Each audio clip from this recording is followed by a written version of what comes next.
Harvey Shluchim Lamakim. Saved 12 people. Yeah.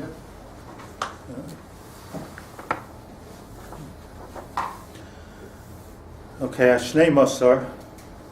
We're in the middle of the midah of the Devorah, Asher nishba'at laavotinu. Just do a quick sikum of what we learned last week. That it doesn't sound like a midah of Hashem that He promised our forefathers. So what's the promise over here? So we pointed out that the Devorah points out, and I elaborated on the fact that there are really two concepts that we have to understand. One of them is the concept of Otzer Matnas Chinam, and read a medrash that says that when Moshe Rabbeinu was on Har Sinai, Hashem showed him all the oitzaros. This is the schar for treasures, right? Treasure houses. This is the treasure for those that were Magadal Yisoimim. This is the treasure for those that were Bali Tzedakah. This is the treasure for those that learned a lot of Torah. All of the oitzaros were shown to him. And then he saw the biggest oitzer of them all, says the medrash in Parshas Kisisa. And he said, "What's this oitzer?" He says, "That's the oitzer for the rest of us." You know, it's oitzer matnas chinam. There's an oitzer of matnas chinam. So that's encouraging to know that there is such a oitzer in HaKadosh Baruch Hu's case of oitzer matnas chinam. Now, how does that work? We call HaKadosh Baruch Hu vatrin lo min hashamayim. You can't say Hashem doesn't care. All right, if you're Megadol, you say you get from this oitzer, but if you don't do anything good, then you get from that oitzer. So then what's the point of doing the right thing? It puts us in a keneged. It seems to be keneged what the Torah says. What's the point of having different ones to begin with? Well, that I can understand because the schar Hashem is very meduyak.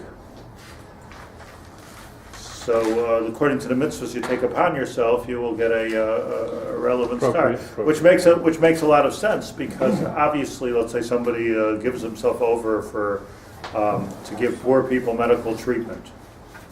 So that somehow it's in your neshama, it's important to you in your neshama that everybody should be entitled to refuah, that people shouldn't be sick. So there's an oitzer for you because you're not going to go and you're not going to feel comfortable necessarily in the oitzer of the orphanages. This is your comfort place. So it makes sense that HaKadosh Baruch Hu Schusenu is medaktik schus on every person according to what they are and what they do and what they feel is important. This is what you feel is important. So you get your schar from this otzer. Okay, move on. Oitzer matnas chinam is sure. This is for people who felt nothing was important. So where are you getting your schar from? Getting your schar from the oitzer matnas chinam. So what is that schar? What is that schar? It's a schar of nothingness. What is the midah keneged midah in that schar? So we pointed out that you have to have a second operating concept here besides your oitzer matnas chinam, and that's the matnas chinam of schus. That's the concept of schus avos. Schus avos means that sof kol sof. Hashem said, "Hein b'nei Avraham, Yitzchak, v'Yaakov," and that's also something. That they're hey b'nei Avraham Yitzchak v'Yaakov, so therefore they get some schar, and that's what we spoke about last week. Still not 100%. Move on. Okay, like we will be nice to people. I told the story of the Satmar Rebbe, right? We will be nice to people because of their fathers and grandfathers and great grandfathers, but there's a limit to that too. When we're talking about Rishayim, so but this is the vehicle. What? And this is the vehicle of Hamarachim al Kulam.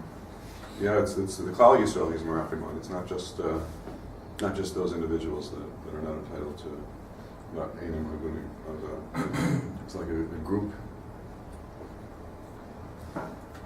I'm sorry, I'm not following what you're saying. I'm saying just the svara that the Matnas Kiddim comes from the Avos. So maybe that answers the diuk that the Rabbi asked at the beginning of last week's shir, that Hamarachim al Kulam. As long as they're b'nei Avos, yeah. Because that sort of fits in with that Abraham plucks you out of Gehenna. Also that right. concept. So what I'd like to do here in the next few minutes is just read the Lamaisa part of this. What does that mean for us? As he starts off, V'kach yiyeh ha'adam, so too should be a person. The what? What should be, so too should be, what should be the person? Afim yifga b'rishoyim, if you happen to come in contact with Rishoyim, al yisachzer kenegdam v'yecharfeim v'chayotze. Don't be an achzer against Rishoyim. Don't shame them in public, v'chayotze or anything like that. Elo yirachim aleihem. Rather, you should take, like Hashem does, you should have rachmanas.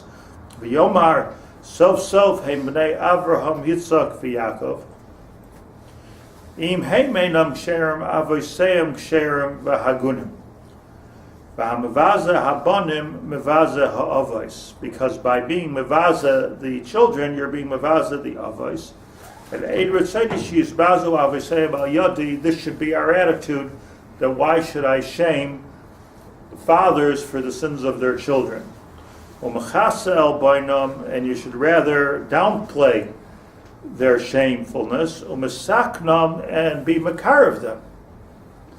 Now, this is very early to talk about the kiruv movement. Umisaknam kefi kocho, according to your ability.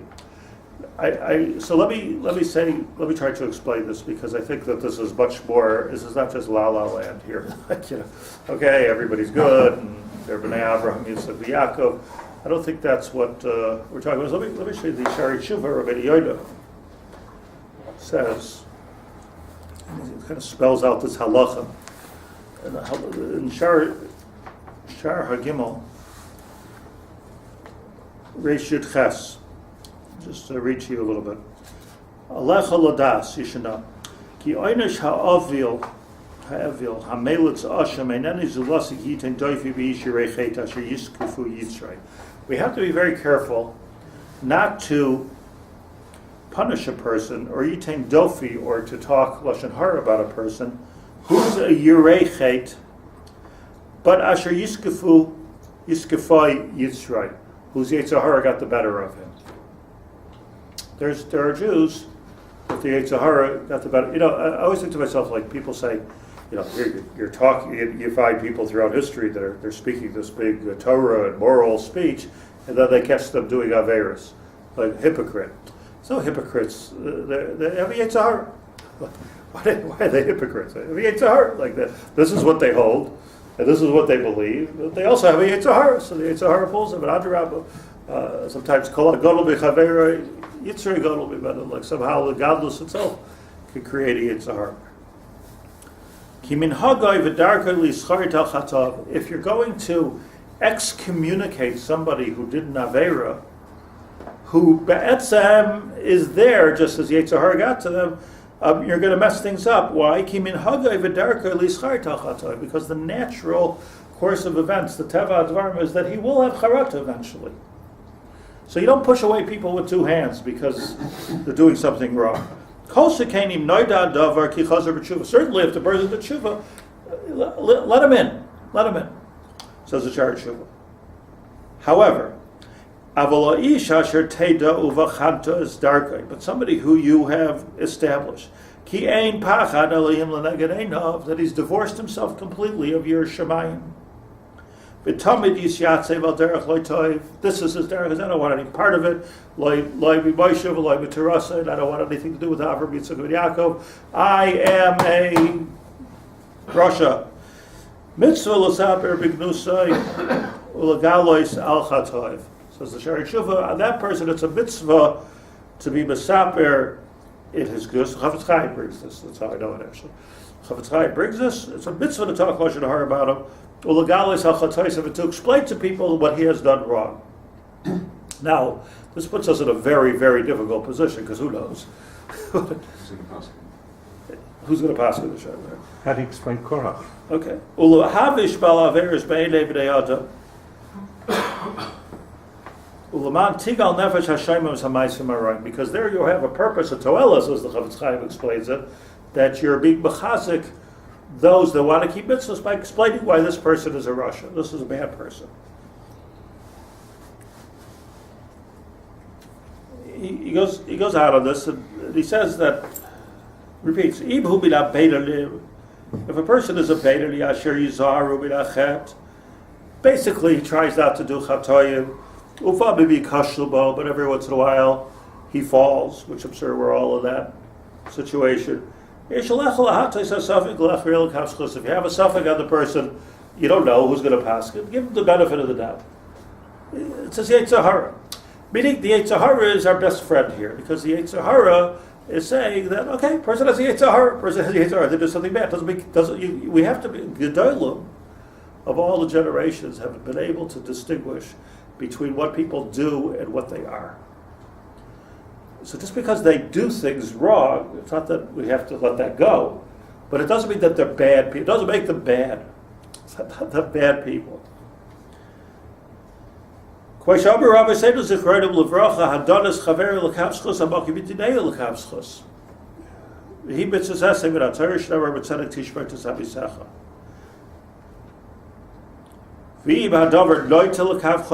if it looks pretty bad for the guy, you seem to be paskening l'ra.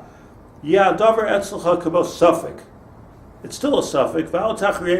You have to know a vadai Russia before you get into this halacha. However, most of what this person does is bad. It becomes very, very obvious and very clear that he's not a Yerushalayim. That's when you should be machriya l'kav chayv. Shedaber maskil tzadik lebeis Rasha b'salav r'shoyim l'ra u'kvarik damnu l'cha pirushay. Okay, so that's that helps. Comes the Talmud Devorah, and I want to elaborate on this for a moment. Comes the Talmud Devorah, and he says, here's a good way of looking at it. Is he consider himself from the Bnei Avraham, Yitzchak, and Yaakov? Does he consider himself a Jew? If he considers himself a Jew, so then you have to say that, well, if he's a Jew, so why is he doing these averos? If he considers himself a Jew, the answer is he's a Kal. Either his Yetzer Hara is big, or more likely in RJ, he's simply uneducated. Simply doesn't understand what he's supposed to be doing. So it's this kind of a person. Before here in the Talmud Devorah and in the now we're not talking about how Hashem looks at him. Okay, that's interesting theologically. We're talking about how we're supposed to look at him, and this halacha l'maisa, which I believe many people do not keep, by the way. That I have no tolerance for intolerant people, because what it means is that we're right away packaging what somebody did together with we're establishing by what they did to what they are. And here, the sophisticated person who learns Talmud Devorah, learns the Rabbi Haber, Rishonim, say that this is not the way to do it. The way to do it is to look at a person. If they do something, they do everything. It's tzaddik, very nice, it's tzaddik. If they don't do everything right, now it requires first an examination. What is the examination? Where does the examination bring you? So probably nowadays, mostly Tiddush Nishma. If not Tiddush Nishma, Yetzer Hara. Had an education. What's he doing that for? So even assume, you're going to argue with the Chazon Ish who holds that everybody's a Tiddush Nishma because he had a good Rebbe after all. But even if you'll say that he did have a good education, so Tiddush Nishma. So it's very difficult to find the case of a Russia. So if it's difficult to find the case of a Russia, we go back into the klal of Hadonas Chaver l'kav shchus hamakom yitanehu l'kav shchus. So the Talmud Devorah is telling us that here's how to be. The way to be is like HaKadosh Baruch Hu, and have an oitzer matnas chinam, meaning that I have a big heart for people that don't do anything right. I have room for them in my life. That's what the oitzer matnas chinam is. Why? Because of schus avos. So it comes out that the machriya is, here's the cutoff line. Are you still considering yourself b'lei, a ben of Avraham, Yitzchak, and Yaakov? See, so let me tell you how I see this, because I think this is probably one of the most important attitudinal things that we have to learn. It's just like a moment of sanity in our lives. And what's you get so caught up in the mishagas and the politics, and like you lose Torah. I think. And I'm reading it, so I brought the sefer to read it inside. This is not me. This is Rabbi Haber. I was an out-of-town rabbi for many years. So you had something that you don't have here in Beit Shemesh, and you didn't, at least around here, you don't have at a place in Muncie, you know. You have like this idea of like 3 times a year Jews, right? Maybe growing up people, maybe that's what you were. Maybe that's what you do.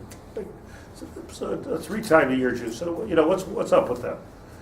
Now, if these guys would have come to shul, let's say, I'm not talking now about the halachas they drove, like let's leave it aside for a second. Just a person comes in because once a year you see this guy. How many people? He comes dressed up with a suit and a tie, and everything is perfect.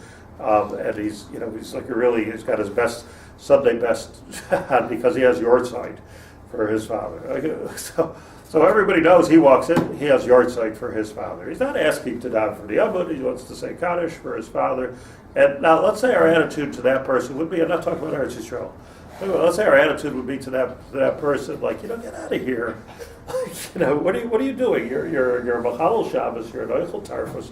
Your kids are dating shiksas. Like, what are you doing here in Shul? So, does anybody think that would be the correct attitude? The answer is yes. A lot of people think that's the correct attitude. But I'll tell you, it's the wrong attitude because clearly this person, if he cut himself off, if he cut his ties with Abraham, Yitzchak, and Yaakov, he wouldn't be coming if he had yahrzeit. He wouldn't be coming on Rosh Hashanah Yom Kippur. What's he coming for? So the answer is that either his Yetzer Hara, as the Rabbi Yoda says, got the best of him. That's one case, and he just couldn't resist the lures and the pleasures of this world, which is bad. But it's what he does is bad. It's not what he is that's bad. Or B'chal doesn't know anything. He's not a tzedek arts, which is more likely the case. So it was on these 3 day a year Jews, or these yahrzeit Jews, that a whole Bel Tshuva movement was built. It wasn't built so much on the communists. It was maybe there's some of those too, but it was built on where it was Kiruv in America, Kiruv in South Africa, Kiruv in Australia, Kiruv in all the places that there's been some success in this, where because Jews were somewhat, they sort of believed somewhere deep inside they believed, and they knew that they were Jewish. They identified as Jews, and there was a kiruv to them. It's a small light that you could turn into a big fire. That's the. So I'll give you like an example of this halachic example. Rav Soloveitchik, like very central to his thinking, was that there was 2 brisais in the history of the Jewish people. There was the bris avos, and the bris Sinai, as he called it. By the way, I'm saying Rav Soloveitchik spoke about this all the time. I don't know that anybody argued with this. I've never heard anybody say, "Oh, it's not true," but that's what he said. I think it was a ha'ara that he was zocha to. That there's the bris avos, and there's the bris Sinai. It means, if you think about it, what he's simply saying. Of course, he says it much deeper, much more eloquently, and with many rayas than I have. But I'm just synopsizing it in a sentence or two. That there's a bris avos means that I'm makabel the fact that I'm a Jew. I identify as a Jew. This is who I am. It's my family, it's my culture, it's my religion. What are you? I'm Jewish. We found Jews like that were even gave up their lives for being Jewish during the times of the Spanish Inquisition and different times in history. I mean, the Chassid Yavitz who wrote not the Rabbi Haber, the real Chassid Yavitz, who wrote at the time of the Spanish Inquisition. He says, "Be'enai ra'isi," he writes in his Pirush and Avos, how many times have I myself seen people that didn't keep any mitzvahs, any Torah, anything else, so they said, convert or we'll kill you. They let themselves be killed. So what's up with that? says the Chassid Yavitz, one of the Rishonim, he says, Rishonim, 14th century, he says what's going on over there is the bris avos. There's a bris avos. This is what I identify with, and we've all met people like that, even Bizman Hazan. And then there's a starker bris for the insiders, and that's the bris Sinai. Not only, HaKadosh Baruch Hu, understand what a covenant is. A bris is a covenant. A covenant is, in our language, a contract, a deal, a clear deal. There's a certain deal that was made with the Avos, and there's another deal that was made on Har Sinai. They're not exclusive one of the other. And I'm not saying to anybody that they shouldn't keep all the stuff that we learned on Har Sinai. Obviously, we should. I'm talking about an attitude now. So the attitude is that we can't be in a situation where we take the people from Bris Avos and say that, well, we're separating ourselves from them completely because there was a bris with them. Hashem made a bris with them, so we are brothers in that regard. And then there's a higher madrega of bris Sinai. Rav Soloveitchik took this halacha ad kedei kach, hundreds of nafkaminas halacha, but ad kedei kach that he made a distinction in gerus itself. Even in gerus, that obviously a ger has to be makabel kol mitzvos hatayra, everything, even afil erev tavshilin, right? Even drabanos, a ger has to be makabel. But let's say he doesn't. Let's say that he or she who's a ger is makabel. Yes, I'm Jewish, and I'm 100% Jewish, and I'm taking on the familial status of Avraham, Yitzchak, and Yaakov. So it's not kosher lahalacha in Hilchos Gerim because Gerus is about Bris Sinai, but it becomes like some kind of another din, like maybe a Ger Toshav. It becomes some other kind of a halacha where he wants to say that you can't say even a conservative Gerus, let's say, is a Goy Gomor. There's something. There's a conversion to something, even though it doesn't. You can't give the person an aliyah because it doesn't have a halachic status. But okay, that's talking about goyim. I'm not talking about goyim. I'm talking about Jews. Jews that are makabel clearly the bris avos without being makabel the bris Sinai. There is a status to them, and the status is a status probably of Kol Yisrael Arevim Zebazeh. So it comes to Rabbi Yoda and he explains that here's what you have to know. You have to know, is it, as he puts it, a person has a Yetzer Hara. A person has a Yetzer Hara, so I know that I'm Jewish, and. It's like the story, I always tell the story about the fellow who went outside of shul during the break on Yom Kippur, and he's sitting on the steps of the shul, and he's smoking a cigarette. And the rabbi goes out to get a breath of fresh air, and he says, so what are you doing? He's smoking a cigarette. So he said, I forgot. So he said, you forgot what? You forgot that you're not supposed to smoke on Yom Kippur? He said, no, I'm not supposed to smoke on Yom Kippur. You forgot it's Yom Kippur? He says, no, I know it's Yom Kippur over here in Shul. So he says, so what'd you forget? He says, I forgot I was Jewish. I forgot. Forgot. Okay, so it's a nazazach. Like, a person forgets who they are. So that's not a person who gets pushed away b'shtei yadayim halachically, and it's also not a good idea to push that person away halachically. I'll tell you just my if you'll allow me for a moment. I think what's going on in this country. Shmuel is coming out of your ears already, but I think okay, good. Thank you. So far, so good. But I think this is such an important. I don't know why nobody's talking like this. But I'm talking like this anyway. So take it or leave it. If you take the majority of Jews in this country, putting all politics aside, nobody hates anybody. Everybody considers themselves Jews. Maybe there's a small percentage of places, left-wing communists or something. I don't know what they're. I don't even know about them. I'm not talking about this cozy thing of a Pintali. That's not what I mean. I mean to say that most people identify themselves with the Avos, with Avraham, Yitzchak, and Yaakov. The Tanyahu gets up and says, "It's Avotenu." But I don't think he thinks too much before he enters the phone on Shabbat. I don't know what he does, but I don't think he's. I wonder even about the ones who we call Rishayim Gemur, if they don't identify with Eretz Avotenu and Avraham, Yitzchak, Yaakov. I think there is some identification with it. So, and if not, maybe the Tinuk Shenishma. So you have here, you have to be able to distinguish between three types. There's Rishayim Geburim that Bedafka cut themselves off from the Avos. We don't want to have anything to Leihem, Leischar, we don't want to have anything to do with it. And then there's everybody else. Now what happens is that because we're so adamant in making distinctions here in this country of I'm this way, that way, I'm a Haredi, I'm a this, I'm a that. So because of all these distinctions, we're taking people that would otherwise be 3-day a year Jews, just like every place else in the world, like these what they used to call when I was a kid, these cardiac Jews. You're taking them and you're pushing them into a corner of Kofer Gibor. And you've lost any chance of Kiruv. Nobody's ever become firm by yelling at them that I've ever seen. I have a little bit of experience in this. But on the other hand, if you explain to a person that there's more to it than just identifying as a Jew, instead of making fun of it, if there's more to it, then there's a good chance. But I'm not even talking about Hilchos Kiruv here, because even though this is what he says, the Choiv says the Torah Devorah again. This is the Rebbe and Arizal. We're not talking about Reb Noach Weinberg here. We're doing the Rebbe and the Arizal. So what he's saying is that these type of people that are makabel the bris avos, to use these words, and they're not makabel the bris sinai. So now there's a different halacha, and halacha is to be mesaking, and mesaknav kifi kocho. But again, I'm not even talking about kiruv, which he's talking about.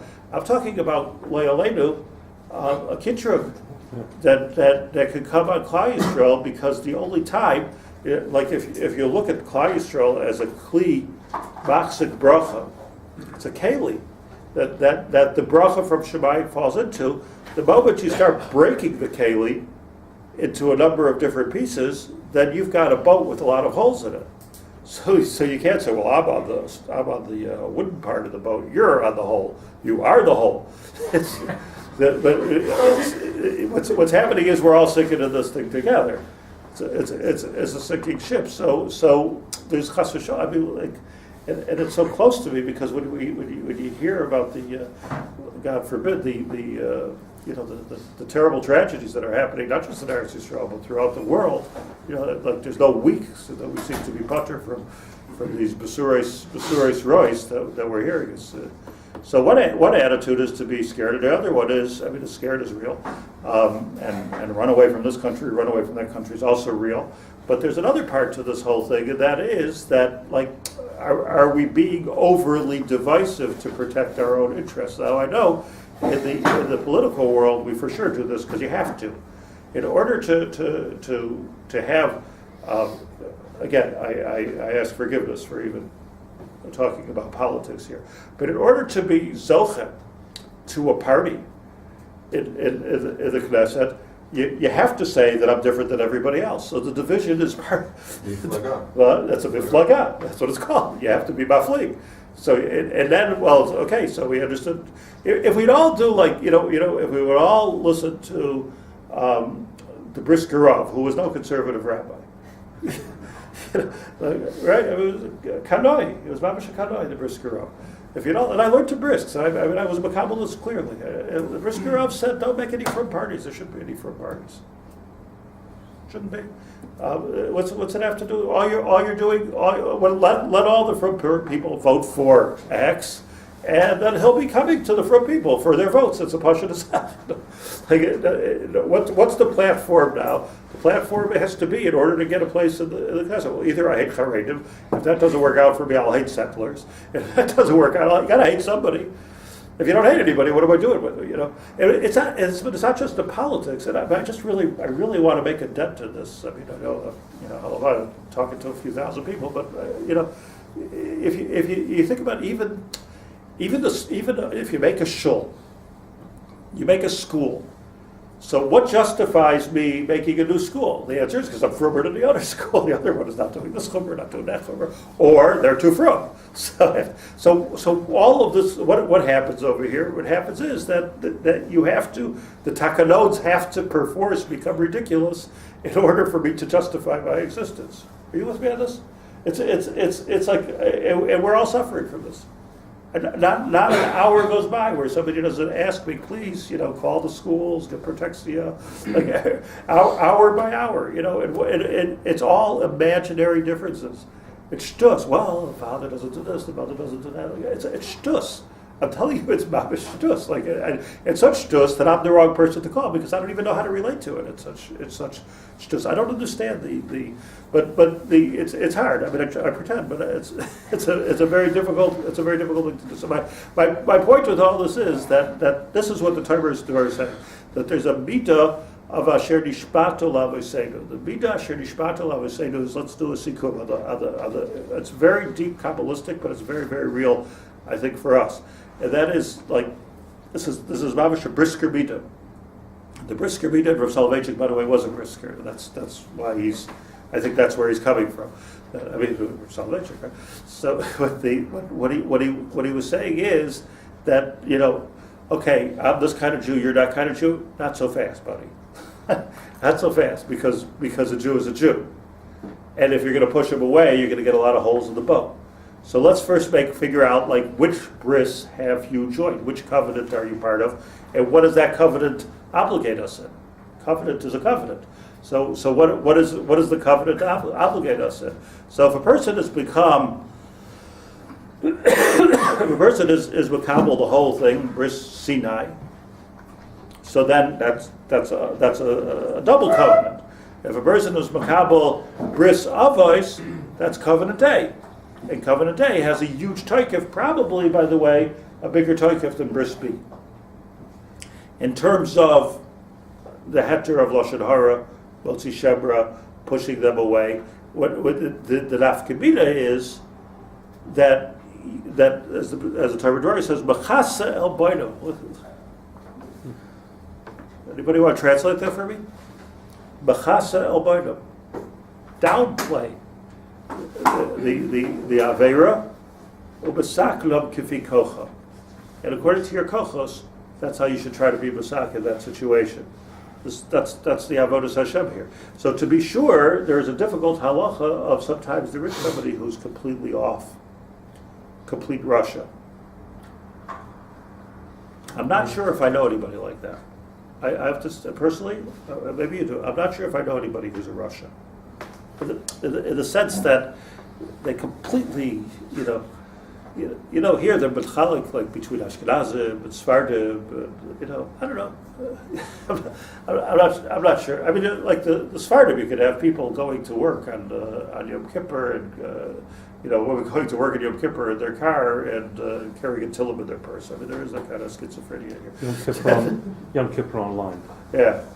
But I'm just saying, on an American level, conservative Jews, Reform Jews, like, I'm not sure that any of them are, like, menatic themselves. Maybe they are. I don't know. That they're menatic themselves from Avraham, Yitzchak, and Yaakov. I don't know. Maybe Doran have more experience than me. What do you think? I'm not sure. A little more worldly. There are some that are, like, Babish atheists. I don't think I know too many like that. And even them, you talk to them, it's not so pashut. It's not so pashut. Certainly, like the Nazis weren't machalik in this. Like they didn't hold it as chiluk. No. Like they're Jewish. You're Jewish. Like we can't. But if there is such a thing, so then the mitzvah is to be down l'kav chayv. There is a mitzvah to be down l'kav chayv. No question about it. But everybody else. So here the avodah is machasa avodah b'v'sak k'fi koyach. So it means anybody who's makabel. So for them, so what's our personal thing in this? Our thing is that we have to have an oitzer l'schinam. Again, we're not looking for the shlusim. We're machasa avodah. We're not looking for this. Otherwise, what do you do oitzer l'schinam? All right, be nice to him because it's a big balzadak. Rabbi, how about if someone got insulted, right? Who got insulted over here? That we're covering. Their shamefulness for not keeping the mitzvah, that's shameful. Meaning, like I think what he's saying is the reverse of what the Shari Tshuva is saying. You see, if there's a scandalist, I just give an example. Like we hear a lot of scandals lately. Rabbi does X. I'm not protective of rabbis necessarily, but does anybody stop to think, like, well, is he like some kind of a Russia, or is this a Yetzirah? Well, either way, don't let a babysit for your daughter. I'm not saying that like you have to trust the guy, but what I am saying is he a Russia? That it's mutter to what's Toelis is Toelis. So Toelis is tell somebody don't use him as a babysitter, tell somebody you shouldn't have a school, tell somebody maybe you shouldn't be a Rebbe. Like, I understand that, Toelis. But to bashmutz in the newspaper and over again in blogs, and I don't know that there's any heter, unless he's Babish or Russia. I don't know that. I don't think that with the Chavetz Chaim, if he was sitting here, allowed us. I don't think so. I don't think so. Unless he's Babish or Rashi, you'd have to find out that the person is like really menatek himself. And I said, I don't care about mitzvahs. I don't care about averos. I have never heard those words from the scandalous that I've gotten to meet them. I never. What they're saying is that okay, nobody's perfect. We all make mistakes. This was a big one, and in fact, excommunicate me in the sense that I always say to these people, so don't be a Rebbe. Open a grocery store someplace. Why do you have to be like? Why do you keep on going into the makom of Yetzer Hara? But it's important to know that it's all Yetzer Hara. So there's Rabbi, what's the framework of like deciding? Is there an official halachic framework that's saying like, okay, this person we've decided there was a din Torah, this person's a Russian. Nobody says they're a Russia. Nobody should say that they're a Russia. Do you believe in Judaism or not? Or do you consider yourself a Jew? Do you believe in Judaism? If the answer is yes, so then there's an issur to talk any kind of lashon hara or motzi shemra on them, which is not for direct toelas of the person. Everyone's here thinking about sexual scandals. The person's a ganav. Let's say a person's a ganav. So he's a Russia. Not so sure. So besides for the halachic aspect of this, where we're so quick, here we're from Jews being so medactic on like not opening bottles on Shabbos, but we open all cans of worms on people that are so that it's usher. But besides for that, strategically I've always just personally, just tell you personally, like I'm a really small time. I have no delusions of grandeur here, but but if you ask me like who are the models, like who are the role models for Rabbanim, very hard to find, by the way. It's because, but it's I'd say like let's look currently or in history at the Gedolim that were Gedolim for all Jews. Something very moving. I spoke in Rehovot last night, so on Friday when I was organizing with them. So we're talking about Rav Kook, Rav Simcha Kook, Rav Rehovot. So somebody said something that was very moving to me. He said that one of the people at the show there who called me, he said, he's considered a gadol by all the different miflagot here in Rehovot. So okay, how do you pull that one? So he's one. Anybody got a second one? I think maybe I'm just telling you my examples. I think maybe Rav Grossman is that kind of a Rav. I think Rav Lau or Rav Yisrael Lau, the father, that kind of a few. Who? Levinson. Rav Levinson, very good. I mean there are yesh davar kazeh, but I'll tell you in history, surprisingly, who were these Rabbanim? Rav Yosef Chaim Sonnenfeld, Rav Shlomo Zalman Auerbach, Briskerov. No question in my mind. They were Rabbanim for all Jews. Just look who came to the Levias. Everybody came to Rav Shlomo Zalman. Yeah. This kind of kippah, that kind of kippah, no kippah. Everybody came. That's what a gadol means. He's holding the lave of the Yam. So again, I don't have any. But if you ask me who are the role models, it's not about the ones that are cutting out little niches. It's the ones that are the Neshama HaKlali. I think that's what everybody here has to strive to be, to this kind of Neshama HaKlali. Forgive me for the Musar shmuz, but that's just something that's it's on my heart. But that is, again, let's go to the beginning. Asher nishba'at Avot. What is the midah? We understand the midah of patience, of not losing your temper, of Hashem kel erech hapayim. We understand the midah of chesed. What is the midah of Asher nishba'at Avot that not to make divisions? Let's take it back to its most base place. Let's take it back to the beginning of all unity, and take it. After that came all of the shvatim, and after that came all of the Hasidim and the Misnagdim and the 100. But at the end, the tzaddik is the one that's in midas hayesod, and the tzaddik can deal up here on the level of yesod, and that's what's going to bring malchus. So it was like b'diyuk, Yosef, so interesting, who was pushed away by all the shvatim. He was the only one who was able to bring them together to one room, and if they weren't all together, now up in Yemen too. There has to be a complete achdus. Ironically, he was the one that was able to do that. That's why Yosef was midas hayesod. That's exactly why it was midah saying, well, because after you say Malchus, so the Malchus is the Malchus of Mashiach. So that's the only way this is going to happen. So it's a strategic thing, it's a halachic thing, and it's a messianic thing. It's a messianic thing. I like Rav Kook, the Rav Kook, or Rav Kook Zatzal. I mean, he was just, when he was in Europe, he was a Rav.